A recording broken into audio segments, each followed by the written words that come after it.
Treasury C. Douglas Dillon, Vice President Lyndon Johnson, Attorney General Robert Kennedy, National Security Advisor McGeorge Bundy, CIA Director John McCone, U.S. Ambassador to the United Nations Adlai Stevenson, Presidential Speechwriter Theodore Sorensen, Chairman of the Joint Chiefs of Staff representing the Army, General Maxwell Taylor, Chief of Staff of the United States Air Force, General Curtis LeMay, Commander of the U.S. Tactical Air Command, General Walter Sweeney, Chief of Naval Operations, Admiral George W. Anderson, Jr., former Secretary of State under President Truman, Dean Acheson, and President Kennedy's appointment secretary, Kenneth O'Donnell. You will know these people by heart by the time we get done with this and what they had to do with the crisis.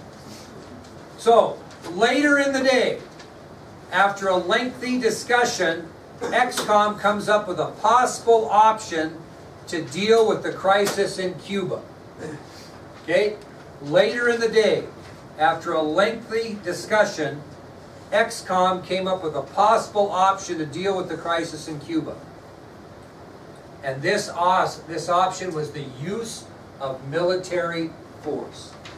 The use of military force. That was the first option that XCOM came up with to deal with Cuba. Military force. The idea is the United States would launch airstrikes upon the island of Cuba, followed by invasion. Who's going to authorize? Who's going to paint the targets? Which of those people on that list is going to paint the targets and have those airplanes hit Cuba? Off that list I just gave you. Who would it be? What is George Anderson? He's the Navy guy, isn't he?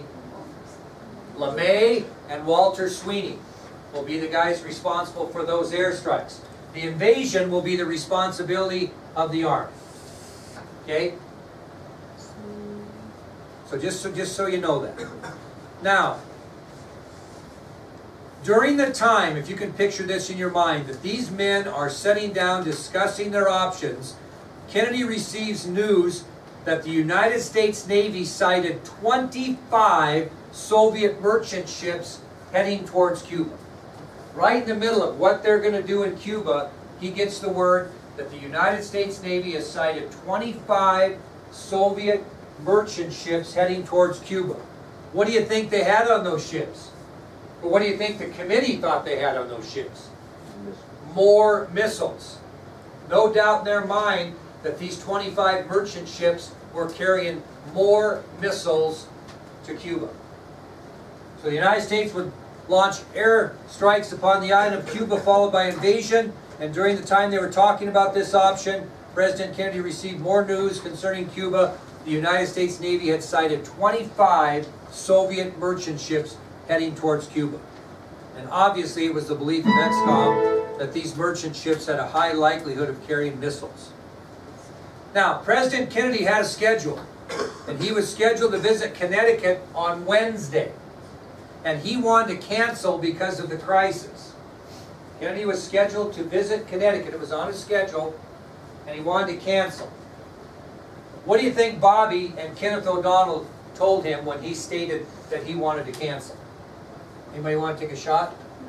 No, go on as normal, because we don't want anybody to know that this crisis is happening, especially who?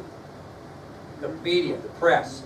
So they thought, if you disrupt your schedule, the media will be all over that, wondering what's going on. So both Bobby and Kenneth O'Donnell convinced President Kennedy to go on as normal. It's crucial that the news of the crisis not get to the press. That ends Tuesday, October 16th, and moves us on to Wednesday, October 17th.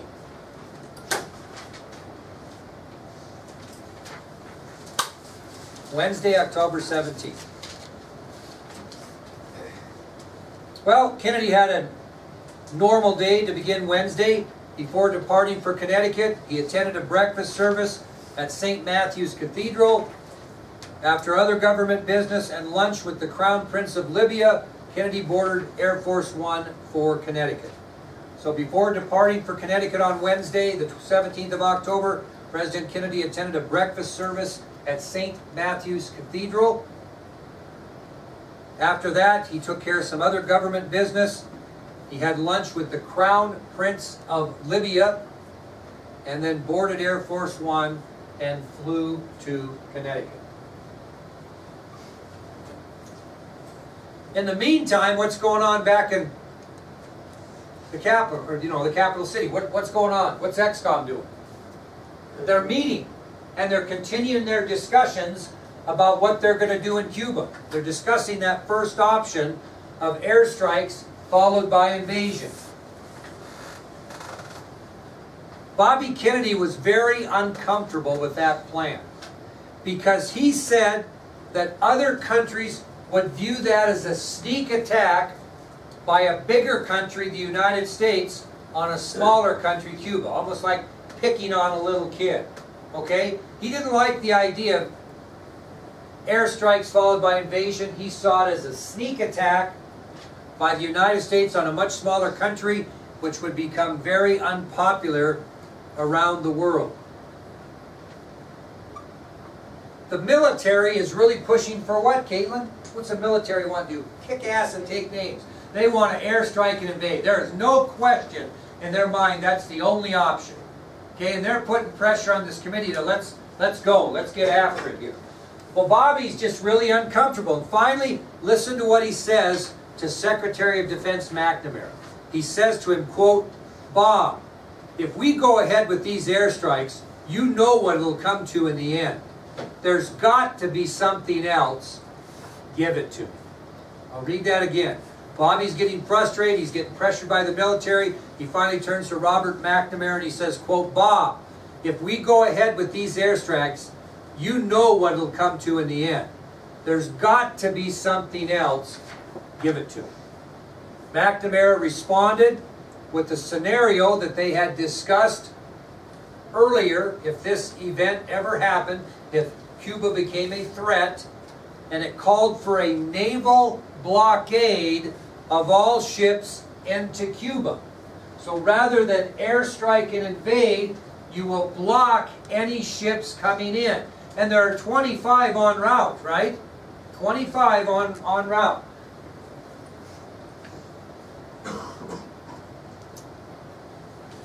Well, the committee was hot and cold on that, and the military especially not very hot on it. But the day continued, and after his Connecticut appearance, Kennedy returned to Washington, D.C. and resumed discussions with XCOM the next day about the crisis. So what happens on October 17th? Pretty inconsequential. The president goes to Connecticut, but they are considering a different option other than airstrikes followed by invasion.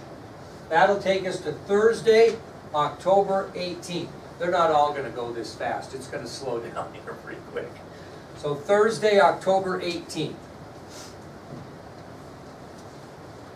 Well, President Kennedy met with XCOM that morning, but prior to the meeting, he was given new information from additional photos that were taken on a more recent spy trip over Cuba. So prior to the meeting with XCOM, he's getting new information on new photos that were taken on a more recent spy mission over Cuba. And these new photos showed these three things of concern. So Kennedy is giving new information prior to his meeting with XCOM on recent photos taken on a spy plane mission over Cuba, and here are the things that these photos show. They estimated, number one, they estimated 40 missiles on the ground already in Cuba.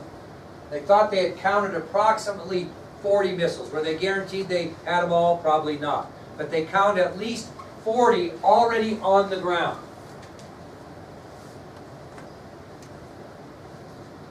The second thing they figured out when they identified the missiles and did some more study, that they had a longer range than they first had anticipated, which was 2,000 miles. So they determined that these missiles had a longer range than the first missiles that they sighted. And this new range would allow those missiles, if launched from Cuba, they would be able to hit every major city in the United States with the exception of Seattle. Only city that could not be reached. You think about that. You look at this map, they're going to shoot them from down here, and the only city they can't hit is here. And that's quite a range.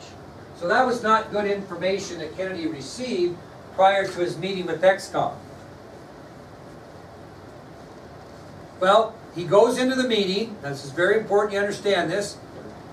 He goes, well, one is that they had the longer range, and the third one was that it would hit every major city except for Seattle. Now they went into the meeting, and right away Kennedy was briefed by Air Force General Curtis LeMay. And here's LeMay right here, very daunting figure.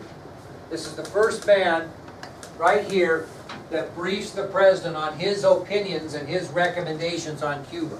So he's going to give the president his recommendation. What do you think his recommendation was there, Ivan?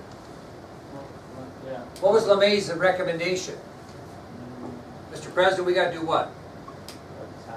We got to do the airstrikes immediately, followed by invasion. So General LeMay's recommendation to President Kennedy would be an immediate airstrike on Cuba. That's what he is responsible for. The troops will be somebody else's business, right? Now, here's the key thing you understand. LeMay has a point. He believes an immediate airstrike is necessary before the construction sites become operational. Once those construction sites become operational, what can they do with those missiles? Launch them. Right now, the missile sites are not operational, which means the United States is not in a first strike defense problem because they can't launch them. And what LeMay's saying to the president is we have to immediately airstrike Cuba before those missile sites become operational. That makes sense, doesn't it? General LeMay continued to talk to President Kennedy. He says, quote, "All you got to do is say go, and my boys will get those red bastards." Red being communist, bastards being a bad name. But that's what he said to the president. We got to do these airstrikes. All you got to do is say go, and my boys will get those red bastards. When President Kennedy asked General LeMay if he thought that was the best course of action, LeMay responded by saying this. You don't have to write all these down as long as you get the concept, okay? He said, "Mr. President, I believe this is our only course of action. America is in danger. The big red dog is digging in our backyard, and we are justified in shooting him." And sir, given your own statements about Cuba, I think a blockade or a bunch of political talk would be considered by a lot of our friends and neutrals as a pretty weak response.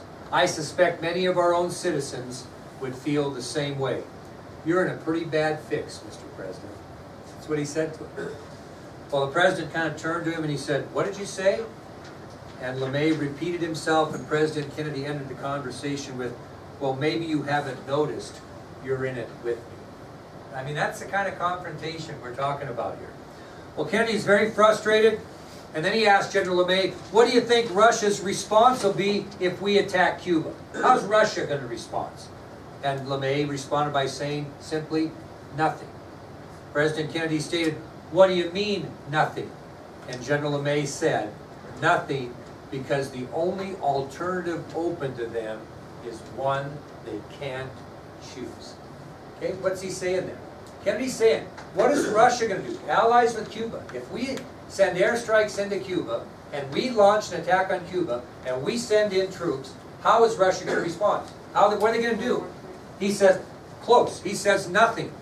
And Kennedy says, "What do you mean nothing?" And he says, "Nothing, because the only alternative open to them is one they can't choose." President Kennedy then states to him, if we kill Soviet soldiers, they're going to respond, because there's Soviet soldiers on the ground in Cuba getting these missile sites operational. And he says, if we kill Soviet soldiers, they're going to respond. I mean, how would we respond?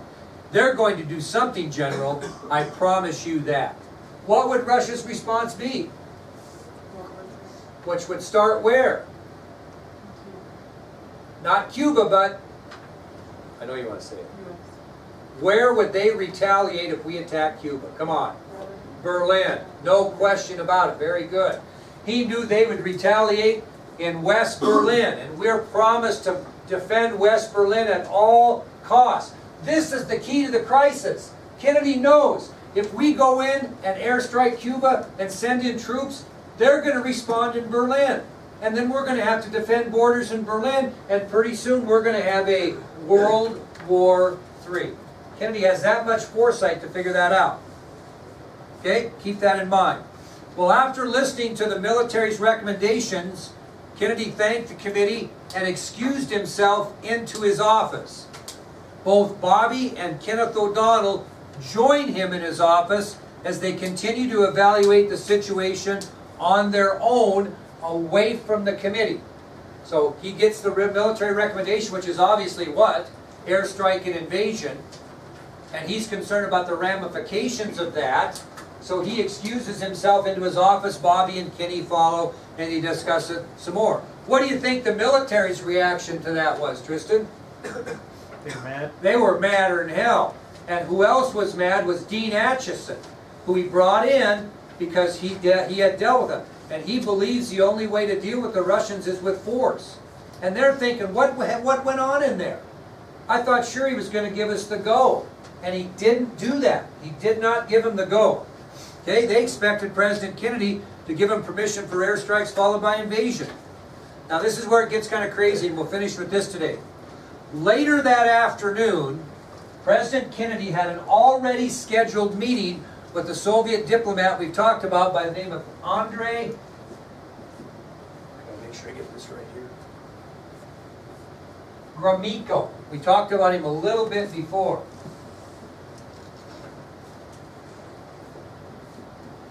Kennedy already had a meeting set up with him before this crisis was ever uncovered. And Kennedy was going to take advantage of this meeting to see if the Russians would lie to him about our knowledge of missiles in Cuba. Does that make sense? So later that afternoon, President Kennedy had previously scheduled an appointment with Soviet diplomat Andrei Gromyko. This appointment was made long before the missiles were uncovered in Cuba and did not have anything to do with the crisis. And the two men are going to sit in the Oval Office and they're going to discuss several items.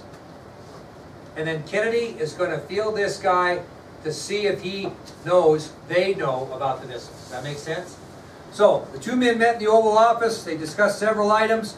Finally, diplomat Gromyko suggested that the United States should stop threatening Cuba. Ironically, he's asking us to stop threatening Cuba, not knowing that we know they have missiles in there and they are sending missiles. So who's threatening who is what Kennedy's thinking in his mind. Well, President Kennedy expressed his concern about any possibility that the Soviet Union would be supplying Cuba with offensive weapons. And Gromyko stated the Soviet Union would never supply Cuba, only non-military assistance. Said it right to his face in the meeting. Kennedy obviously knows different, doesn't he? Now, if you're a good diplomat, and Gromyko emphasizes that the Soviet Union would never become involved in the furnishing of offensive weapons to Cuba, what might you do? Now, to be clear, Maddie, I know you said it, but what you're saying is that you would never, ever supply offensive weapons to Cuba. Is that what you're saying again? That's right, Mr. Griffin. Now, Maddie, you said it twice, but I just want to be assured. There's no way that you would put offensive weapons to Cuba. That's right. Okay? That's what he did. Okay? Now, the third time he asked President Kennedy about it, Gromyko said that the sole objective of the Soviet Union concerning Cuba was to, quote, give bread to Cuba in order to prevent hunger in that country. Okay? So he's tested him three times here to see if he'll tell him the truth. And all three times, he does not tell him the truth. And Kennedy's keeping a straight face through the whole thing.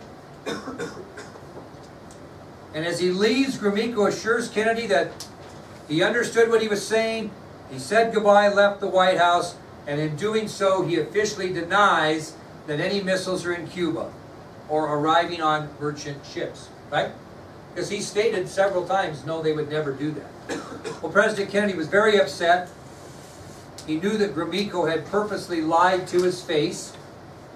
And he got done with that meeting with Gromyko, and he went again and met privately with Bobby Kennedy and Kenneth O'Donnell about the crisis.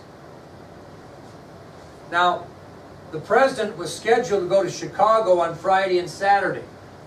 Friday and Saturday.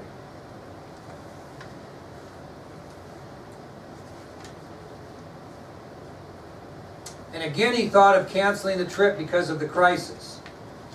And again, what did Bobby and Kenneth do? Josh? Told him he needed to keep up his, told him not to cancel, to keep up his schedule because they didn't want anything out. Then it got kind of funny because the mayor of Chicago was a guy by the name of Richard Daley. And the rumors at that time is Richard Daley was kind of tied up with what in Chicago? The mafia. And Kenneth O'Donnell kind of teases him, said, "You won't cancel on Daley," because supposedly the mafia had given help to President Kennedy during the election of 1960. That his father had got in there and talked the big mob bosses into convincing all of the Teamsters and all their union people to vote for Kennedy, because Illinois was a big-time state to win. So Mayor Daley was expecting the president to really treat him pretty well because of the help that he had given President Kennedy during the election of 1960. And O'Donnell kind of good-naturedly teased the president he'd be afraid to cancel on Daley, since the Daley family had given him so much in the election, and maybe was tied up a little bit with the mafia. Well, they kind of went back and forth. "I'm not afraid to cancel on Daley." "Yeah, you are." "No, I'm not." You know, one of those things. And finally, O'Donnell made it clear that he sure as hell wouldn't cancel on Daley. He was afraid of Daley and the mafia. And the president kind of smiled, and the next thing you know, he's on the trip to Chicago. Well, before he left, President Kennedy insisted that Bobby get a consensus from ExCom on either what? Either what? Airstrikes or what? What did they talk about?